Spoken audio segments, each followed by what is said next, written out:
Welcome to DS. Question number 7 जो given में क्या क्या है, find 11 terms. Okay, from the last term क्या पूछा है, लास्ट टर्म से पूछा है। यानी कि एपी जो हमें दिया है ना, इस तरह से दिया हुआ है 10 है, 7 है, 4 है और लास्ट माइनस 64 है।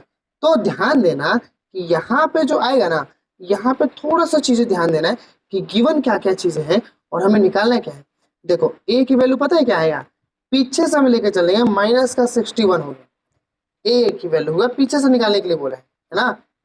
पीछे से कौन सा टर्म पूछा, 11 टर्म पूछा।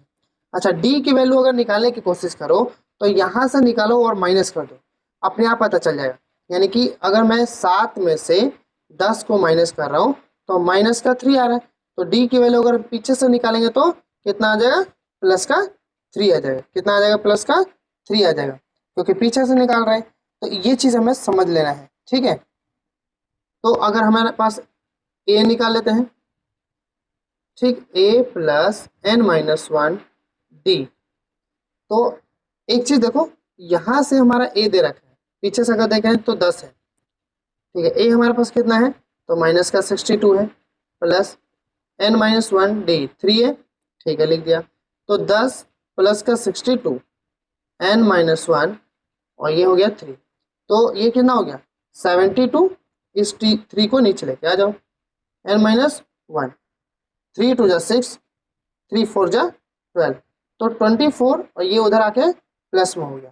तो n की वैल्यू कितना हो गया 25। यानी कि अगर मैं देखूं कि 11, अच्छा n की वैल्यू ये हमें मिला कितना 25 है ना, n की वैल्यू हमें मिल गया 25। अब हमें पूछा क्या है 11 टर्म्स, क्या पूछा है 11 टर्म, a11। तो a प्लस 10d, तो कुछ करना ही नहीं है। ए की वैल्यू कितना हो गया माइनस का 62 प्लस हमारे पास डी की वैल्यू कितना है 10 इंटू 3, तो माइनस का 62 प्लस 30, तो माइनस का 32।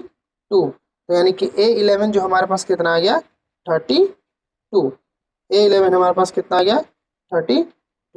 बस हो गया है ना, ये पूछा।